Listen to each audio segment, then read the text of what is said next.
Kidney stones ഏറ്റവും ലളിതമായിട്ട് എങ്ങനെ ട്രീറ്റ് ചെയ്യാം. അപ്പോൾ കിഡ്നി സ്റ്റോൺസ് എന്ന് പറയുമ്പോൾ മിക്ക ആൾക്കാരും ഭയപ്പെടും. അതായത് കിഡ്നി സ്റ്റോൺസ് ഇനി ഓപ്പറേഷൻ ചെയ്യേണ്ടി വരുമോ, വയറ് കയറി കല്ലെടുക്കേണ്ടി വരുമോ, അതൊക്കെ ആക്ച്വലി പഴയ കാലമാണ്. ഇപ്പം അതിനൊക്കെ ഏറ്റവും ലേറ്റസ്റ്റ് മെത്തേഡ് നമുക്ക് അവൈലബിൾ ആണ്. അപ്പോൾ ഫസ്റ്റ് ഓഫ് ഓൾ ഇങ്ങനെ ഒരു സ്റ്റോൺ ഉള്ള ഒരാൾക്ക് എങ്ങനെയാണ് യൂഷ്വലി അത് ഡയഗ്നോസ് ചെയ്യുന്നത്? ചിലപ്പോൾ വേറെ എന്തെങ്കിലും ഒരു ആവശ്യത്തിന് വേണ്ടി സ്കാൻ എടുക്കുമ്പോൾ കിഡ്നിക്കകത്തൊരു ഒരു കല്ല് കാണുന്നതായിരിക്കാം. ഇല്ലെന്നുണ്ടെങ്കിൽ അതിൻ്റെ സിംറ്റംസ് എന്ന് പറയുമ്പം വയറിൽ വേദന, അത് യൂഷ്വലി വയറിൻ്റെ പിൻഭാഗത്തായിരിക്കും ഉണ്ടാവുക. ഇല്ലെങ്കിൽ മൂത്രത്തിൽ കൂടെ രക്തം പോവുക, അല്ലെങ്കിൽ ഇടയ്ക്കിടയ്ക്ക് ഇൻഫെക്ഷൻ വരിക, അല്ലെങ്കിൽ കിഡ്നി ഫംഗ്ഷൻ മോശമാവുക. ഇതാണ് ഇതിൻ്റെ യൂഷ്വൽ ലക്ഷണങ്ങൾ എന്ന് പറയുന്നത്. അപ്പോൾ ഇങ്ങനെ ഒരു പ്രശ്നം ഉണ്ടെങ്കിൽ നമ്മളതിൻ്റെ എങ്ങനെയാണ് നമ്മളത് ഇവാലുവേറ്റ് ചെയ്യുന്നത്? ഫസ്റ്റ് ഓഫ് ഓൾ നമുക്ക് കല്ലിൻ്റെ വലുപ്പം അറിയണം, കല്ലിൻ്റെ ലൊക്കേഷൻ അറിയണം, പേഷ്യൻറ്റിൻ്റെ ബാക്കി കണ്ടീഷൻസ്, ഇത് കാരണം എന്തെങ്കിലും കോംപ്ലിക്കേഷൻ ഉണ്ടോ എന്ന് അറിയണം. അപ്പോൾ ഇങ്ങനെ ഒരു പേഷ്യൻറ്റ് വരികയാണെങ്കിൽ നമ്മൾ ഫസ്റ്റ് ചെയ്യുന്നത്, ഫസ്റ്റ് ഓഫ് ഓൾ മിക്ക പേഷ്യൻ്റെ കയ്യിലൊരു സ്കാൻ കാണും, ഇല്ലെങ്കിൽ നമ്മളൊരു ബേസിക് ഒരു അൾട്രാസൗണ്ട് സ്കാൻ എടുക്കും. അൾട്രാസൗണ്ട് സ്കാൻ സ്ക്രീനിങ് ടെസ്റ്റ് മാത്രമാണ്, അതൊരിക്കലും കൺഫർമേറ്ററിയോ അല്ലെങ്കിൽ ഒരിക്കലും 100% അല്ല. അതിനുശേഷം നമ്മൾ ഇതിൻ്റെ കാരണങ്ങൾ, എന്തെങ്കിലും കാൽഷ്യം യൂറിക് ആസിഡ് കൂടുതലുണ്ടോ എന്നുള്ളത് നോക്കും, കിഡ്നി ഫംഗ്ഷൻ നോർമൽ ആണോ എന്നുള്ളത് നോക്കും, യൂറിനറി ഇൻഫെക്ഷൻ ഉണ്ടോ എന്ന് നോക്കും. ഇത്രയും കാര്യങ്ങൾ നോക്കിയതിന് ശേഷമാണ് നമ്മൾ ട്രീറ്റ്മെൻറ്റിലോട്ട് പോകുന്നത്. അപ്പോൾ ട്രീറ്റ്മെൻറ്റിലോട്ട് പോകുമ്പോൾ ഇതൊരു വലിയ കല്ലാണ്, ഒരു 1.5 സെൻറ്റിമീറ്ററിന് മേലെ വലുപ്പമുള്ള കല്ലാണെങ്കിൽ യൂഷ്വലി അതിന് സർജിക്കൽ മാനേജ്മെൻറ്റ് വേണ്ടി വരും.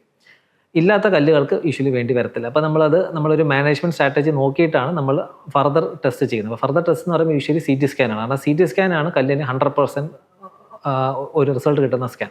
അതിൽ കല്ലിൻ്റെ കറക്റ്റ് കട്ടിയും അതിൻ്റെ വലുപ്പവും അറിയാൻ പറ്റും.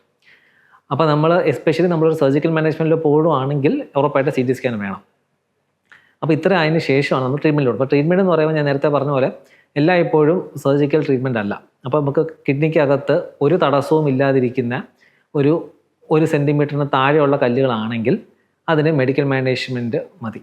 മെഡിക്കൽ മാനേജ്മെൻറ്റ് എന്ന് പറയുമ്പോൾ ഫസ്റ്റ് ഓഫ് ഓൾ അതിന് നല്ല പ്രോപ്പർ ഹൈഡ്രേഷൻ, അതായത് കല്ലിനും ഫർദർ വലുതാവാതിരിക്കാനും പുതിയ കല്ല് വരാതിരിക്കാനുമായിട്ട് നല്ല ഹൈഡ്രേഷൻ, അതേപോലെ ഡയറ്ററി ചേഞ്ചസ്. അപ്പോൾ ഡയറ്റ് നമ്മൾ കല്ലിൻ്റെ കട്ടി അനുസരിച്ച് നമ്മൾ ഡയറ്റ് പ്രിസ്ക്രൈബ് ചെയ്യും. മൂന്നാമതായിട്ട് നമുക്ക് ആൻറ്റി സ്റ്റോൺ ഫോർമിങ് ഫാക്ടേഴ്സ് ഉണ്ട്, കുറച്ച് മെഡിസിൻസ് ഉണ്ട്, vitamin B6, magnesium, potassium, citrate എന്നീ പറയുന്ന സാധനങ്ങൾ. ഇതൊക്കെ ആൻറ്റി സ്റ്റോൺ ഫോർമിങ് ഫാക്ടേഴ്സാണ്, അത് പ്രിസ്ക്രൈബ് ചെയ്യും.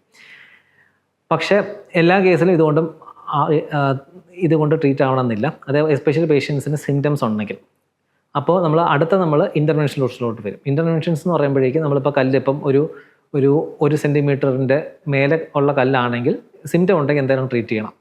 അപ്പോൾ അങ്ങനെ വരുമ്പോഴേക്കും നമുക്ക് ഇപ്പം എല്ലാവരും ചോദിക്കും കല്ല് അലിയിച്ച് കളയാൻ പറ്റുമോ? നമുക്കിപ്പോൾ കാൽഷ്യം കല്ലൊന്നും നമുക്ക് അലിയിച്ച് കളയാനാവില്ല. അതേസമയത്ത് യൂറിക് ആസിഡിൻ്റെ കല്ലാണ്, അതായത് കട്ടി കുറഞ്ഞ കല്ലാണെങ്കിൽ അതിനെ അലിയിച്ച് കളയാൻ പോസിബിളാണ്.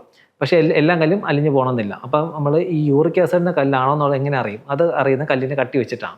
പിന്നെ അതേപോലെ പേഷ്യൻ്റ് യൂറിക് ആസിഡിൻ്റെ ലെവൽസും ഒരു ഇൻഡിക്കേഷനാണ്. അപ്പം വളരെ കട്ടി കുറഞ്ഞ കല്ലാണെങ്കിൽ അതിന് ഡിസൊല്യൂഷൻ തെറാപ്പി അവൈലബിൾ ആണ്. ബട്ട് അത് എല്ലായ്പ്പോഴും അത് സക്സസ്ഫുൾ ആവണമെന്നില്ല. അതേസമയത്ത് നമുക്ക് വലിയൊരു കട്ടി കൂടി, ഇപ്പോൾ എല്ലിനേക്കാളും കട്ടി കൂടിയ ഒരു കല്ല് നമ്മൾ കിഡ്നിക്കകത്തിരിക്കുന്ന ഒരു കല്ല് ഈ അലിയിച്ച് കളയണമെന്ന് വിചാരിച്ചു കഴിഞ്ഞാൽ അത് അത്ര സാധ്യമാവണമെന്നില്ല. കാരണം യൂഷ്വലി കാൽഷ്യം ഒന്നും അങ്ങനെ അലിഞ്ഞു പോകുന്ന ഒരു സബ്സ്റ്റൻസ് അല്ല. അപ്പം നമുക്കിപ്പോൾ ഒരു യൂറിക് ആസിഡ് കല്ലാണെന്ന് അറിഞ്ഞു കഴിഞ്ഞാൽ നമുക്ക് വേണമെങ്കിൽ ഡിസൊല്യൂഷൻ തെറാപ്പി നോക്കാം.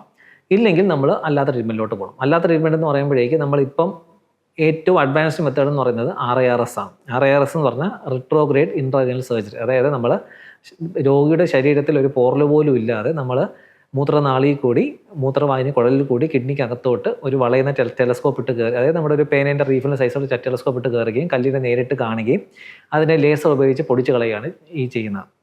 അപ്പോൾ ഇതിൽ രോഗിക്ക് ദേഹത്ത് ഒരു മുറിവ് പോലും ഉണ്ടാകുന്നില്ല. അതേസമയത്ത് കല്ലിന് മൊത്തം നമ്മൾ ലേസർ ഇട്ട് അതിനെ പൗഡറാക്കി അതിനെ പുറത്ത് കളയുകയാണ് ഈ ചെയ്യുന്നത്. ഇതാണ് ഏറ്റവും അഡ്വാൻസ്ഡ് മെത്തേഡ്. അപ്പോൾ ഇതിന് യൂഷ്വലി ഒരു ഹോസ്പിറ്റലിൽ ഒരു 1 or 2 days അഡ്മിഷൻ മാത്രമേ ഇതിന് ആവശ്യമുള്ളൂ. പിന്നെ യൂഷ്വലി ഇതിന് ശേഷം നമുക്കൊരു സ്റ്റെൻറ്റ് ഇടേണ്ടി വരും. അതായത് കല്ലിൻ്റെ പൊടികളെല്ലാം പുറത്ത് പ്രോപ്പർലി പോകാൻ വേണ്ടിയിട്ടാണ്. അതിനുശേഷം ആ സ്റ്റെൻറ്റ് എടുത്ത് മാറ്റേണ്ടി വരും. അതൊരു ഡേ കെയർ ഈ പ്രൊസീജിയറേ ഉള്ളൂ. ഇതാണ് ഇതിൻ്റെ ഏറ്റവും അഡ്വാൻസ്ഡ് മെത്തേഡ് എന്ന് പറയുന്നത്. പക്ഷേ എല്ലാ കേസസിലും ഇത് ചെയ്യേണ്ട ആവശ്യമില്ല. പക്ഷേ ചിലപ്പോൾ ഈ കല്ലിൻ്റെ വലിപ്പം നമ്മളിപ്പോൾ സ്റ്റാഗോൺ സ്റ്റോൺ എന്നൊക്കെ പറയും, അതായത് ഒരു 5 സെൻറ്റിമീറ്റർ 6 സെൻറ്റിമീറ്റർ കല്ലാണെങ്കിൽ ഈ RIRS നമുക്ക് കുറച്ച് പ്രയാസമാണ്. കാരണം എന്ന് വെച്ചാൽ നമുക്കിപ്പം ഈ പൊടിയുന്ന കല്ലെല്ലാം നമ്മുടെ ഈ മൂത്രവാഹിനി കുഴലിൽ കൂടെ വേണം അത് പുറത്തു പോകാൻ. അപ്പം ഒരുപാട് വലിയ കല്ലാണെങ്കിൽ നമുക്കത് ഇപ്പം നമ്മൾ ഈ RIRS ചെയ്യുകയാണെങ്കിൽ ഒരു 3 പ്രാവശ്യമായിട്ടൊക്കെ ചെയ്യേണ്ടി വരും. അതും നമുക്ക് വളരെ പ്രയാസമായിരിക്കും. അങ്ങനത്തെ സിറ്റുവേഷനിൽ നമ്മൾ ഉപയോഗിക്കുന്ന മെത്തേഡാണ് PCNL എന്ന് പറയുന്നത്. PCNL എന്ന് പറയുമ്പോൾ നമ്മൾ താക്കോൽ ദ്വാരം, അതായത് നമ്മുടെ സ്കിന്നിൽ നിന്ന് നേരെ കിഡ്നിക്കകത്തോട്ട് ഒരു ട്രാക്ക് ഇടുകയും കല്ലിനെ പൊടിച്ച് ആ ട്രാക്കിൽ കൂടെ തന്നെ പുറത്തോട്ട് ഇടുകയും ചെയ്യും. അതിന് ഇപ്പോഴത്തെ അഡ്വാൻസ് മെത്തേഡ് എന്ന് പറയുന്നത് മിനി PCNL ആണ്. അതായത് നമ്മൾ ട്രാക്കിൻ്റെ വലിപ്പം കുറയ്ക്കുകയാണ് അതിലൂടെ ചെയ്യുന്നത്. അതിന് മിനി PCNL മെത്തേഡ് ചെയ്യും. അപ്പം നമുക്കിപ്പോൾ ഇങ്ങനെ ഒരു കല്ലിൻ്റെ പ്രശ്നം ഉണ്ടെങ്കിൽ നിങ്ങൾ ചെയ്യാനുള്ളത് ഫസ്റ്റ് ഓഫ് ഓൾ അതിന് പ്രോപ്പർ ഒരു ഡയഗ്നോസിസ് ആക്കുക. കല്ലിൻ്റെ വലിപ്പം എത്രയാണ്, കല്ലിൻ്റെ കട്ടി എത്രയാണ്, എന്നിട്ട് അതനുസരിച്ചുള്ള ട്രീറ്റ്മെൻറ്റ് ഓപ്റ്റ് ചെയ്യുക.